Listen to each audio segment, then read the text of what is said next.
DocTalk is brought to you by Merck Animal Health, the science of healthier animals. Hey folks, I'm Dr. Dan Thomson. Thanks for joining me today on DocTalk. Today we're going to talk about the buller syndrome. We're going to talk about how that can affect different cattle in the feed yards and how it's a big issue. We're here at Iowa State University. I'm glad you joined us, and stay tuned for the show.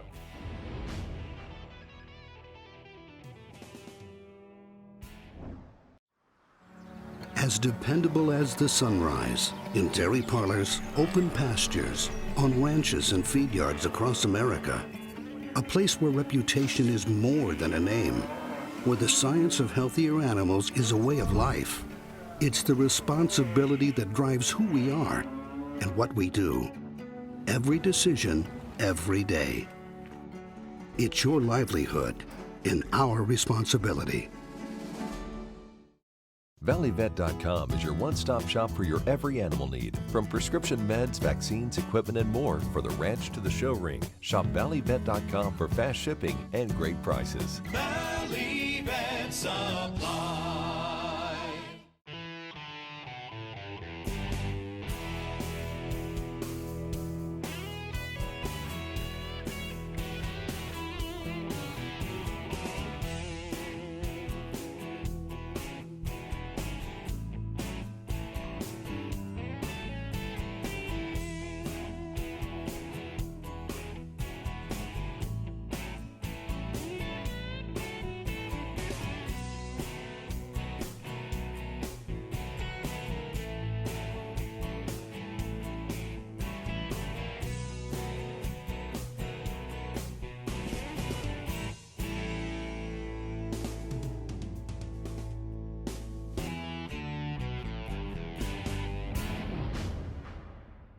This segment is brought to you by the Beef Quality Assurance Program and the Kansas Beef Council, improving animal care and beef safety for more than 20 years.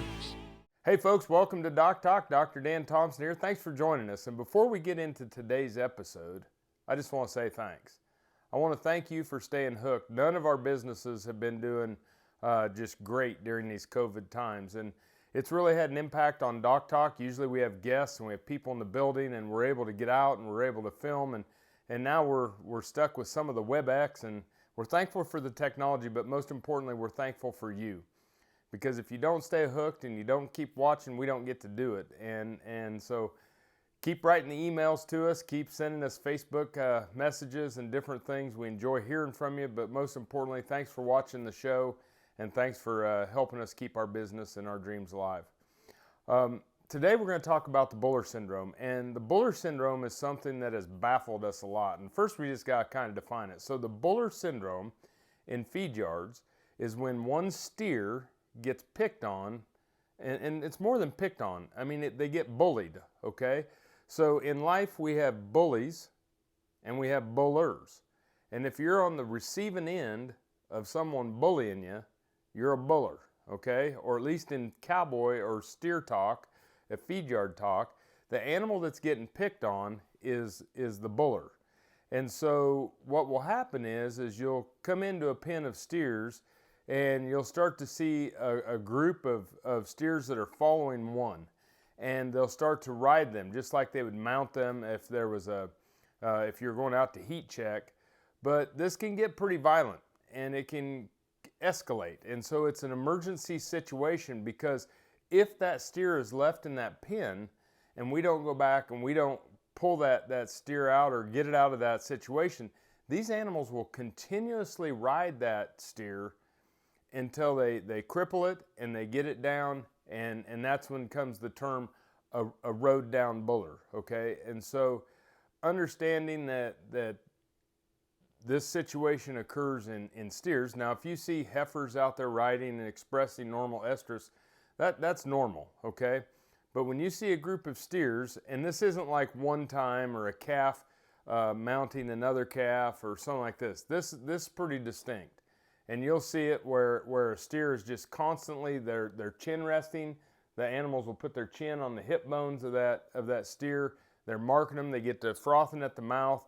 The ones that are doing the riding, and these animals will get a wet skin coat from the slobber and from the saliva from these animals as they're riding them. So the buller situation, the buller is the animal that's getting attacked by 5, 6 of its pen mates.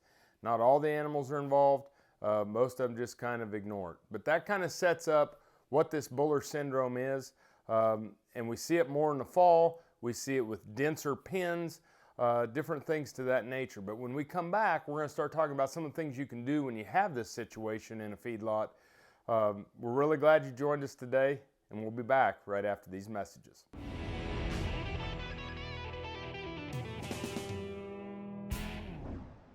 Hey, welcome to Cattle First, sponsored by Boehringer Ingelheim Vet Medica. There are 2 reasons why animals get sick: overwhelming dose of a pathogen or a suppressed immune system.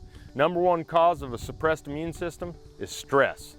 We need to make sure that we decrease the stress of cattle. Low stress cattle handling, acclimating these cattle when they come to your facility, making sure that cattle can trust you. So building trust with cattle, just like you would with a dog or a horse on your property, is vitally important, because animals that don't trust you won't show you clinical signs. Once you gain those cattle's trust, all of a sudden one of them says, hey, I'm not feeling good, take me to the hospital and treat me. Otherwise, they think you're a predator and they mask their clinical signs and you don't catch them. This has been Cattle First by Boehringer Ingelheim Vet Medica.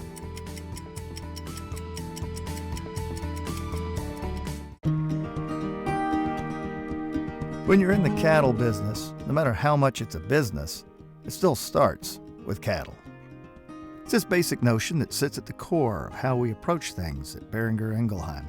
We understand when you put the cattle first, it just naturally leads to doing the right things. If you want to do well in this business, you start by doing right. Take care of the cattle, and they'll take care of you.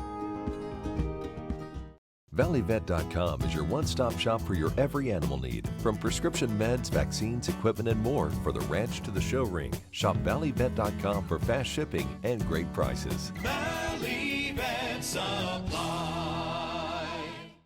This segment is brought to you by the Beef Quality Assurance Program and the Kansas Beef Council, improving animal care and beef safety for more than 20 years. Welcome back to DocTalk. Dr. Dan Thomson here. Thanks for joining us.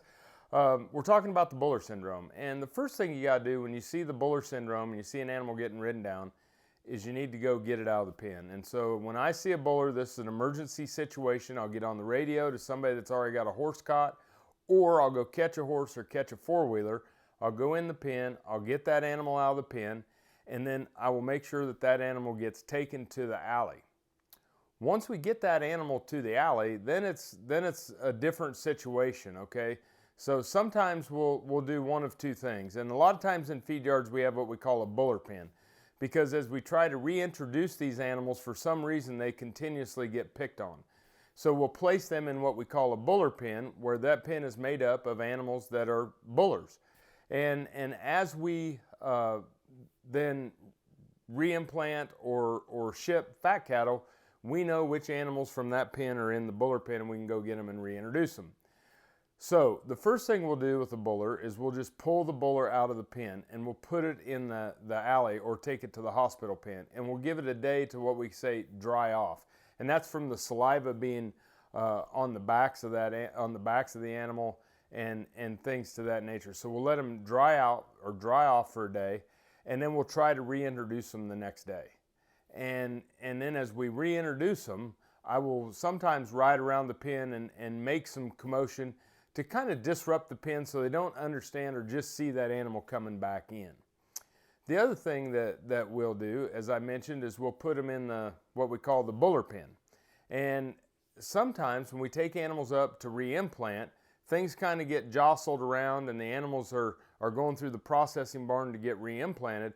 We can go and grab that buller at that point in time, bring it out of the buller pen, and mix it back up with the pen mates, run them through the processing barn, and put an implant in their ear, and then we can bring the entire pen back, including that animal that was the buller, back into the home pen. And sometimes those animals will stick then.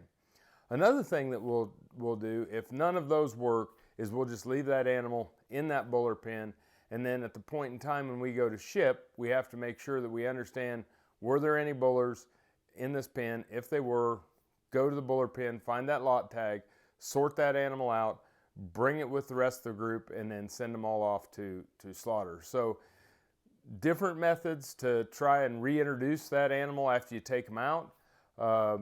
And not one works all the time, and not one is better than the other. I prefer to try and get that animal right back into the home pen, to give it a day to dry off and go back into the home pen, just so that I can keep those animals together. It's easier for accounting, it's more accurate on feed billing and different things to that nature when we're trying to do the accounting for the pen and account for all the animals. So we're going to take a break. When we come back, we're going to talk more about bullers. We're going to talk about buller rails and different ways that you can do to prevent the animals or protect the animals within the home pen if you're seeing a lot of bulling activity. We'll be right back after these messages. Thanks for watching DocTalk.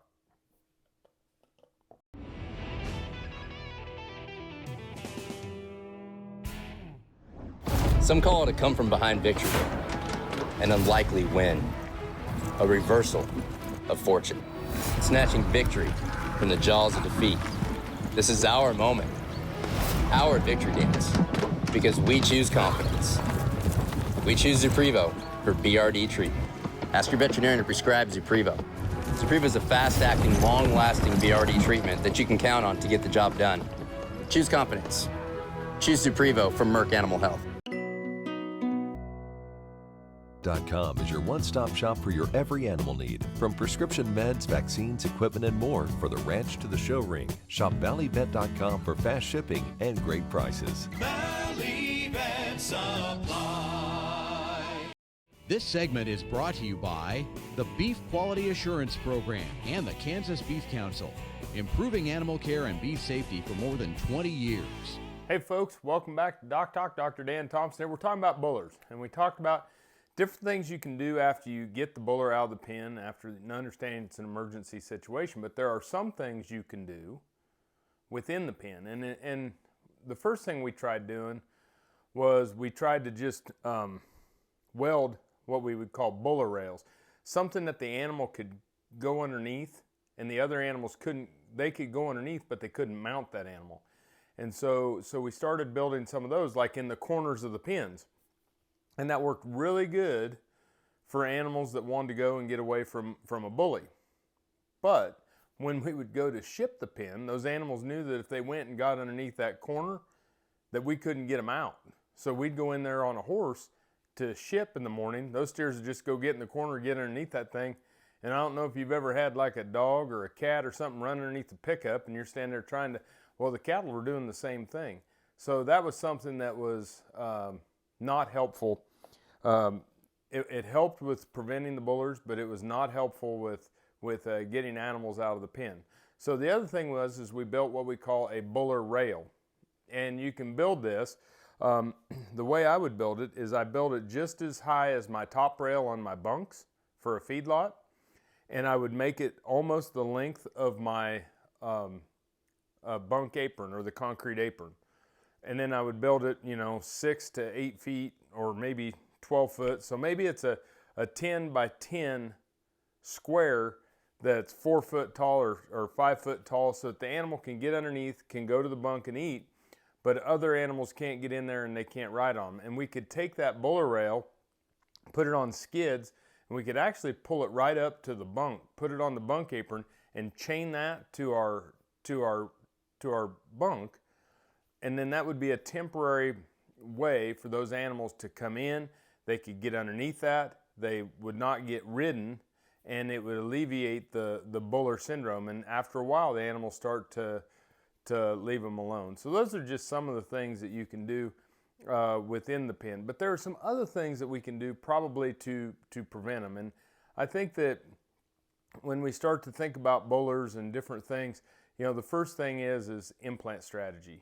And not necessarily the implant strategies, because we have a lot of research that shows different ways to implant cattle, and I don't think that anybody's come out with one specific way that leads to more of the buller syndrome. But there's been a lot of people think that maybe using different types of steroid implants would create or change this situation.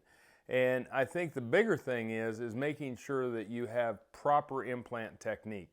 Make sure that you don't have abscesses with those implants. Make sure that you don't have crushed implants. Make sure that the delivery is adequate in that ear space on the back of the ear with that middle third of the ear.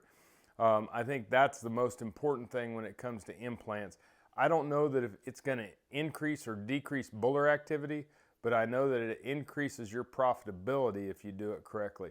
When we come back from the commercial, we're going to talk a little bit more about things that you can do to prevent bullers in the feed yard.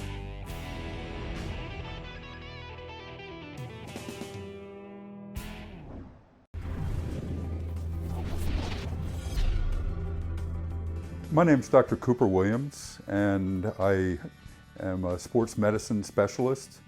I'm ISELP certified and certified within the Sports Medicine College as well.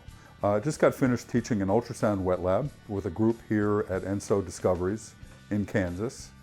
And it was a group of students that really had a lot of enthusiasm for learning new anatomy and really elucidating some of the structures that they're not comfortable with in their day-to-day practice.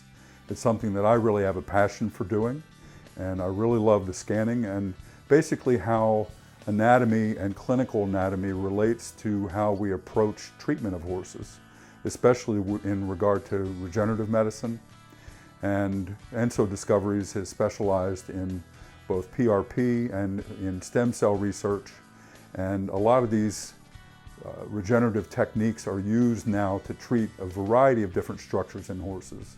And my job is to teach people the anatomy, the abnormal anatomy when we have damage, and basically how to ultrasound and how to be able to guide our treatments into these abnormal injuries, these structures that we need to be precise in how we approach treatment. And using these regenerative techniques, you can't just put them in wherever you want to.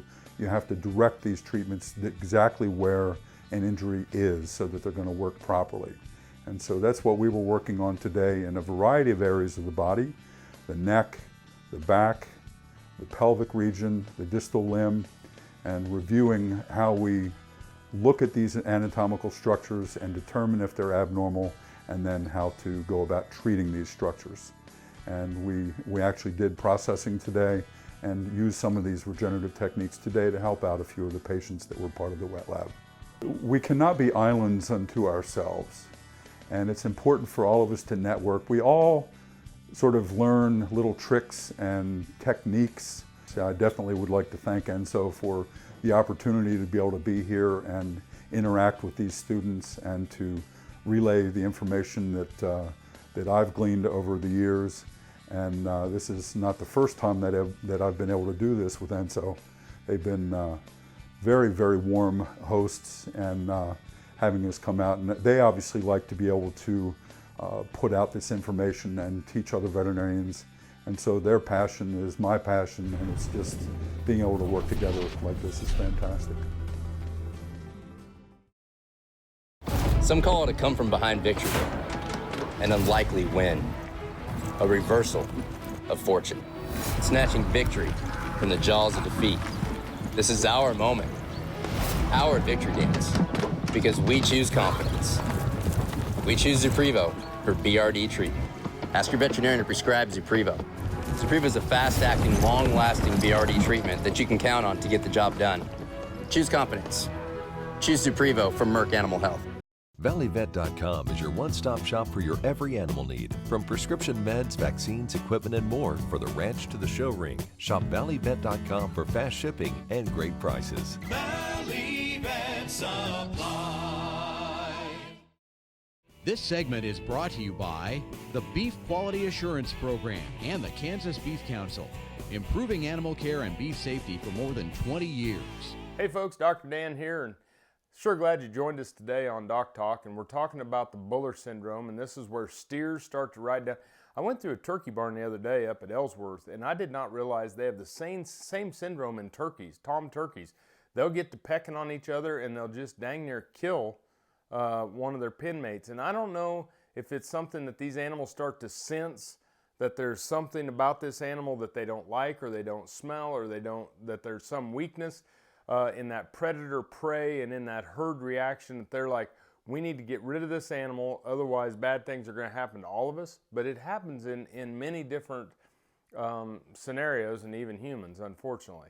But some of the things that people have thought about is when we see bullers, we see them in these larger pens, like these 200, 300 head pens.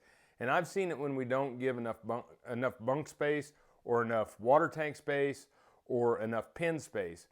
And I think these animals get agitated. I think they start looking for reasons that they've been, agitated, and they're gonna pick on an animal, or it causes some sort of irritation or agitation within that pen.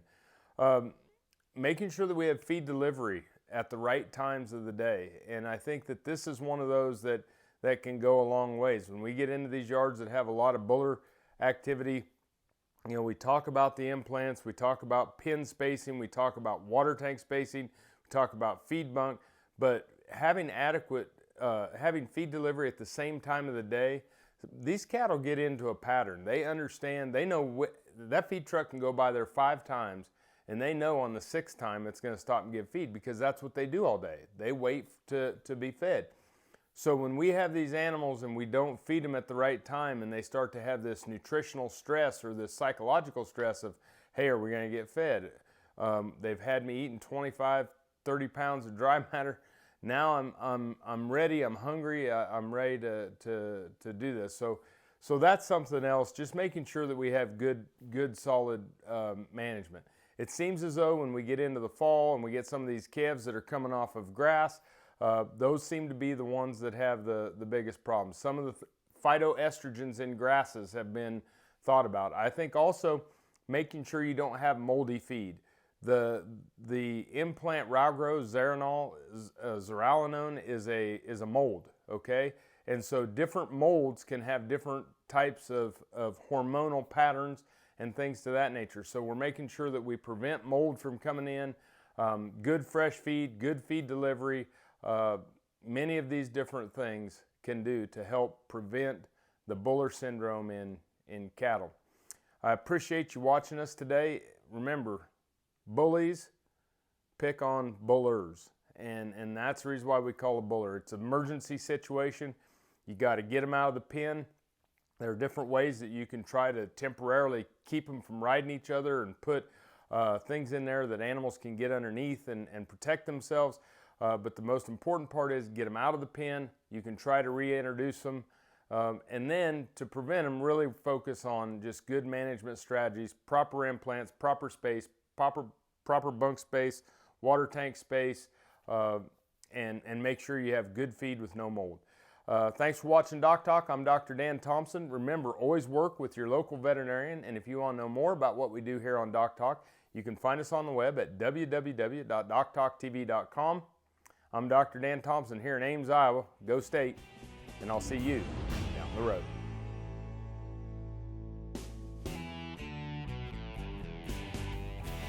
DocTalk is brought to you by Merck Animal Health, the science of healthier animals. As dependable as the sunrise, in dairy parlors, open pastures, on ranches and feed yards across America.